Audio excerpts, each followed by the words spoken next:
ये मेरी अगली कहानी का शीर्षक प्रेम अंधा भी होता है। एक लड़का था, वह काफ़ी गरीब था। उसके पास ना तो कुछ खाने को था और ना ही रहने को घर था। वह अपने दोस्तों के घर रहा करता था। उसने एक छोटी सी कंपनी में पेंटिंग का काम शुरू कर दिया। धीरे धीरे उसके पास काफ़ी पैसे हो गए। बाद में वह काफ़ी धनी भी हो गया, लेकिन अभी भी उसके अंदर कुछ कमी का एहसास होता था।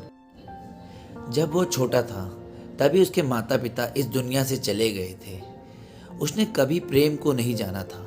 एक दिन जब वो अपने किसी काम से बाहर गया था तो उसे एक लड़की दिखी जो कि काफ़ी अच्छी और खूबसूरत थी। उसको देखते ही इस लड़की को उस लड़के से प्रेम हो गया। वह काफ़ी देर तक उस लड़के को देखती रही। कुछ देर बाद वह लड़की वहाँ से चली गई। कुछ दिनों तक यह लड़का उस लड़की को खोजता रहा, लेकिन वह लड़की ना मिली। लेकिन नियति ने उस लड़की को इस लड़के से मिला दिया। वह लड़की इस लड़की के घर काम की तलाश में आई थी।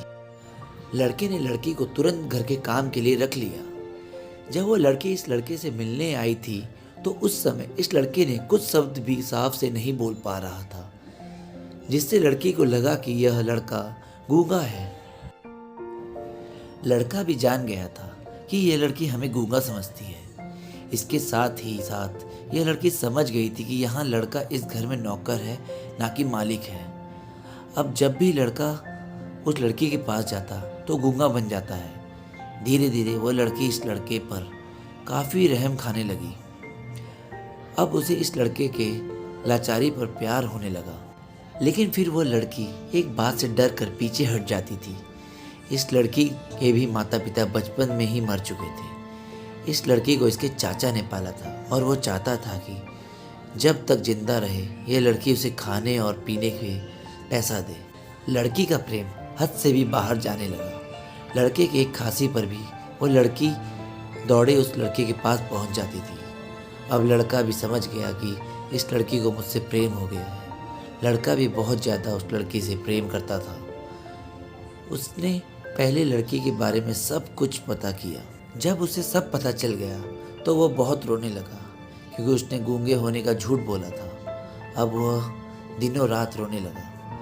लड़की अपने सैलरी में से लड़के के इलाज करवाने को कहती थी। एक दिन सुबह ही उस लड़की को पता चला कि वह लड़का हॉस्पिटल में भर्ती है। वह दौड़ते हुए जब हॉस्पिटल में पहुंची तो उसने देखा कि लड़का बेड पर बेहोश पड़ा है। उसके आसपास काफ़ी मशीन लगी हुई थी। जब लड़की डॉक्टर के पास पहुंची तो वहां पर डॉक्टर ने उसे बताया कि लड़का बोल नहीं सकता है। उसने अपनी जीभ को काटने की कोशिश की है। इसके साथ ही उस डॉक्टर ने उस लड़की को एक पत्र दिया।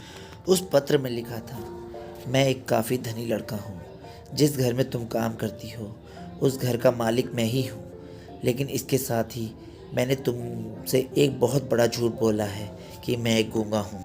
अब इस झूठ का प्रायश्चित करने के लिए ऐसा काम करने जा रहा हूँ। इसके साथ ही तुम मेरे घर में मेरे मैनेजर से पैसों को लेकर अपने चाचा को दे देना और कोई नई ज़िंदगी की शुरुआत करना। अगर हो सके तो मुझे माफ़ कर देना, तुम्हारा दोषी। इस पत्र को पढ़ने के बाद उस लड़की के आँख आंसू से भर आए। वह दौड़ते हुए मंदिर में गई। उसने भगवान के सामने कसम खाया कि जब तक वह लड़का बोलने नहीं लगता है तब तक वह कुछ नहीं खाएगी, भले ही वह मर क्यों ना जाए। इधर डॉक्टर भी उस लड़के की इलाज कर रहे थे। ईश्वर ने दोनों की मन की बात कबूल कर ली और अब लड़का बोलने लगा, लेकिन वह अपनी याददाश्त को खो चुका था। अब उसे कुछ भी याद नहीं था। अब इसके बाद लड़की ने उसकी याददाश्त के लिए काफ़ी कुछ किया, लेकिन याददाश्त ना आई और ना आ सकी। इस कहानी का यह शीर्षक है कि अगर प्रेम की नींव को झूठ पर रखा जाए तो वह गिर ही जाता। Subscribe for more stories. Thank you. कैसी लगी स्टोरीज़ कमेंट और लाइक करके ज़रूर बताएं। थैंक यू दोस्तों।